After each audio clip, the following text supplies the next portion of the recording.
Glória a Deus. Vamos também ouvir nosso irmão Francisco Amâncio, em nome de Jesus. Amados irmãos, queridas irmãs, a paz do Senhor Jesus. Queremos também nessa noite cumprimentar os moradores desta localidade, desejando que o Espírito Santo possa visitar o seu coração nesta noite, a fim de implantar no mais íntimo do seu ser a mensagem ideal. Cada um de nós nos expressamos da melhor maneira possível com o objetivo de alcançar a alma dos nossos ouvintes, porque não deixamos as nossas residências simplesmente para comparecer. Temos objetivos bem definidos nesta noite, que é fazer clarear na sua mente, no seu pensamento, o Evangelho que liberta. Filosofias humanas, ciências, conhecimento, o mundo já está sobrando, tem demais. Mas o que as pessoas precisam mesmo é receberem a poderosa palavra de Deus. Aleluia! Por mais que se tente, por mais que deseje, no entanto, a verdadeira libertação é o Evangelho quem proporciona. E eu quero deixar 4 versículos para a nossa reflexão nesta noite, na carta de Paulo a Filipenses. Paulo escrevendo aos Filipenses, no capítulo de número 2, versículos 5, 6, 7 e 8, nos traz uma mensagem poderosa, falando a respeito daquele que nos considera. Quando eu olho e analiso o que Jesus fez, eu chego à conclusão que para Cristo nós temos um grande valor. Diz assim a passagem citada: de sorte que haja em vós o mesmo sentimento que houve também em Cristo Jesus, que sendo em forma de Deus, não teve por usurpação ser igual a Deus, mas esvaziou-se a si mesmo, tomando a forma de servo, fazendo-se semelhante aos homens. E achado na forma de homem, humilhou-se a si mesmo, sendo obediente até a morte, e morte de cruz. A primeira pergunta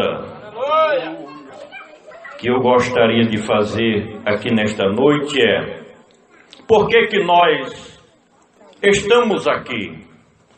Porque os mesmos sentimentos que permearam o coração do Mestre amado são os mesmos pensamentos que nos impulsionam a irmos a todos os lugares, as ruas, becos e veredas, levando as boas novas do reino de Deus. Este mesmo sentimento de amor, de compaixão, foi isso que fez o Mestre amado se dedicar com inteireza de alma e de coração no seu ministério a proporcionar o melhor para todos. Não é diferente conosco. Aqui nós estamos porque desejamos que as pessoas tenham um verdadeiro encontro com Deus. Nós desejamos a libertação das pessoas. Nós desejamos, no mesmo sentimento que houve também em Cristo Jesus, que todos venham ao conhecimento da verdade, aceitando o Senhor Jesus como o seu Salvador. Quando Ele esteve aqui na terra, esteve para fazer discípulos, seguidores. E a Bíblia nesta noite diz que haja em vós o mesmo sentimento que houve também em Cristo Jesus. Paulo está dizendo: sejais discípulos de Cristo. Qualquer pessoa com quem nós conversamos, sistematicamente dirão: eu sou um discípulo de Cristo, eu creio em Cristo, eu amo a Cristo, eu sigo a Cristo. Mas será que você é parecido realmente com Cristo? Quando Ele diz na sua palavra nesta noite, mediante a revelação do Evangelho, que haja em vós o mesmo sentimento que houve também em Cristo Jesus, o mesmo escritor escrevendo em 1 Coríntios capítulo 2, versículo 16, ele diz que nós temos a mente de Cristo. Eu pergunto, você pensa como pensava o Senhor Jesus? João escrevendo na sua primeira carta, capítulo 2, versículo 6, ele diz que aqueles que o conhecem devem andar como ele andou. Você anda como Cristo andou? Você anda nas passadas de Cristo? Ele próprio falou nas suas pregações, nos seus ensinos, em João capítulo 13, versículo de número 15, porque eu vos deixei o exemplo, para que assim como eu vos fiz, façais vós também. Que haja em vós o mesmo sentimento que houve também em Cristo Jesus. Quem vai entrar na Nova Jerusalém é quem é uma miniatura do Senhor Jesus aqui na terra, porque a palavra diz, 2 Coríntios 3:18, que nós estamos sendo transformados de glória em glória na mesma imagem que Cristo Jesus pelo Espírito Santo. Você tem que parecer com o Senhor Jesus. Alguém tem que olhar para você e dizer: Cristo está sobre a sua vida. O mesmo sentimento que houve também em Cristo Jesus. Versículo de número 6. Eu tenho este texto como o caminho de humilhação do Senhor Jesus. A Bíblia diz nesta noite que, sendo em forma de Deus, não teve por usurpação ser igual a Deus. Jesus é Deus. Evangelho de João capítulo 10, versículo 30 diz: eu e o Pai somos um. Aleluia. É mesmo assim. Na eternidade passada, Ele já estava com o Pai. Ele sempre esteve com o Pai, mas não teve por usurpação ser igual a Deus. A Bíblia diz no capítulo 14 do Evangelho de João, a partir do versículo 8 ao 11, quando Ele estava com seus apóstolos, com seus discípulos, Filipe, vendo que o Senhor Jesus parecia com Deus, ele disse assim: Senhor, mostra-nos o Pai, o que nos basta. E o Senhor Jesus disse: Filipe, há tanto tempo que estou convosco, e você ainda me pede para ver o Pai. Quem vê a mim, vê o Pai. Ele é Deus. Quando nós lemos ainda no Evangelho de João, capítulo 1, versículo 1, 2 e 3...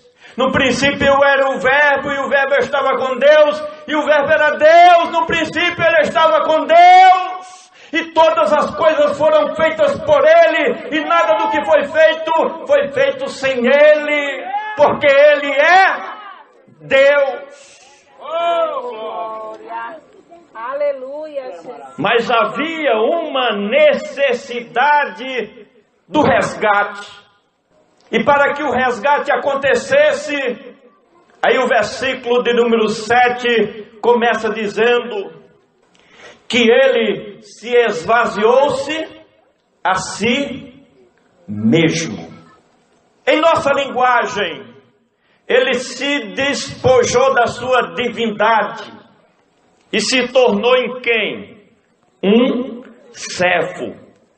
Servo de Deus, porque veio para executar a vontade do Pai. E servo dos homens, porque tudo que ele fez e executou foi para o bem-estar da humanidade. Por isso que o salmista, no Salmo 110, versículo 4, o chamou de sacerdote eterno segundo a ordem de Melquisedeque, porque o sacerdote tinha essa função de servir a Deus e servir também aos seres humanos. Assim veio o Senhor Jesus, cumprindo a sua missão como servo dos homens. Aleluia, glória a Deus. Glória a Deus, aleluia. Não teve por usurpação ser igual a Deus, mas se esvaziou a si mesmo, tomando a forma de servo, fazendo-se semelhante aos homens. A Bíblia diz que como homem, ele teve fome. A Bíblia diz que como homem, ele sentiu tristeza. Assim como nós nos angustiamos e choramos, a Bíblia também diz que ele chorou. Quando a raça humana caiu, capítulo 3 do Gênesis, o versículo de número 15, houve uma promessa da parte de Deus para redimir a humanidade caída, e quando o Senhor Jesus se fez servo e habitou entre nós, estava cumprindo-se aquela antiga promessa da parte do Criador de todas as coisas. Aleluia! Como servo se fez homem. E o versículo de número 8 nos diz a palavra sacrossanta do nosso Deus, que em forma de homem humilhou-se a si mesmo, sendo obediente até a morte, e morte de cruz. Qualquer ser humano normal, se ele souber antecipadamente que vai passar qualquer tipo de contrariedade, se ele puder fugir, escapar, ele assim procede. Eu diria, meus amigos e minhas amigas que nos ouvem nesta noite, que antes mesmo do seu nascimento, o Senhor Jesus já sabia de tudo que ele teria que passar no planeta Terra. Glória a Deus, aleluia. Mas há uma diferença muito grande entre o ser humano normal e o Filho de Deus. Oh, glória a Deus. Sabe por quê? Porque mesmo sabendo das tribulações, das contrariedades, das adversidades, das perseguições que lhe sobreviriam, durante o seu ministério e vida aqui na terra, mas não fugiu da sua missão e cumpriu com sucesso a sua tarefa determinada pelos mais altos céus. Foi obediente até a morte, e morte de cruz. E aqui concluímos a nossa mensagem dizendo o seguinte: por que o Senhor Jesus teve que enfrentar a cruz do Calvário? Porque o preço do resgate, porque a sua morte era a morte de expiação, em que o Cordeiro era morto em lugar do pecador. Isso já acontecia na velha dispensação, tanto no tabernáculo como nos templos de Jerusalém. Um cordeiro imaculado, sem culpa, morrer em lugar dos pecadores. Aleluia. Não foi diferente com o Filho de Deus. E João, escrevendo seu Evangelho, capítulo 1, versículo de número 29, o chama de Cordeiro de Deus que tira o pecado do mundo. Por que o Senhor Jesus teve que enfrentar a cruz? Porque eu e você praticamos inúmeros, infinitos pecados de várias maneiras durante a nossa vida, por palavras, por pensamentos, por atitudes, por práticas, por pura maldade mesmo, por pura rebelião contra os mandamentos de Deus. E aí, se não houvesse este sacrifício de propiciação pelo Cordeiro de Deus, estaria todo mundo condenado. Estaria toda a humanidade destinada à perdição eterna, ao fogo eterno, aos infernos mesmo. Por que ele enfrentou a cruz do Calvário? Que sendo em forma de homem, humilhou-se a si mesmo, sendo obediente até a morte, e morte de cruz. Sabe quem merecia estar lá na cruz do Calvário? Era eu, era você, cada um de nós era quem merecia o castigo e a maldição da cruz. Mas é nisto que nós percebemos, mas é nisto que nós sentimos o grande amor, o imenso amor do Filho de Deus, em que ele enfrentou a cruz do Calvário para dar um basta a todas as acusações que haviam escritas a nosso respeito, e que pela justiça própria e que por mérito pessoal ninguém chegaria perante o trono da graça como bem-aventurado na presença de Deus. Ninguém. Reflita sobre esta palavra da parte de Deus. Ele era Deus, se rebaixou, se humilhou, se esvaziou, se despojou de todos os seus privilégios. Sabe qual é a grande correria do ser humano? Na sua grande maioria é para subir, sempre para ser exaltado, sempre buscar mais privilégios e privilégios. Ele fez o contrário por amor a nós. Desceu dos mais altos céus, assumiu a forma humana. Falaríamos aqui a noite toda das humilhações que ele teve que passar em nosso lugar. O primeiro passo que ele deu foi dos mais altos céus a uma manjedoura. Aleluia. Não achou lugar numa residência decente para nascer, num palácio, numa hospedaria, numa pensão. Não, foi dos mais altos céus ao despojadouro, nasceu junto com os animais.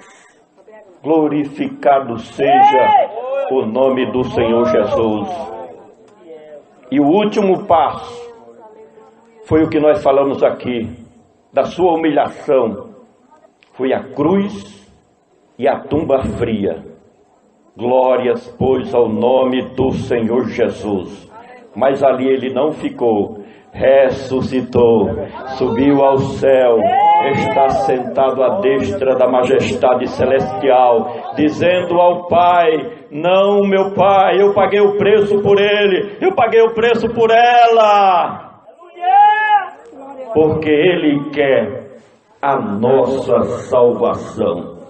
Deus em Cristo Jesus, aplique em seu coração esta mensagem, esta semente, mas que haja fruto para a glória de Deus.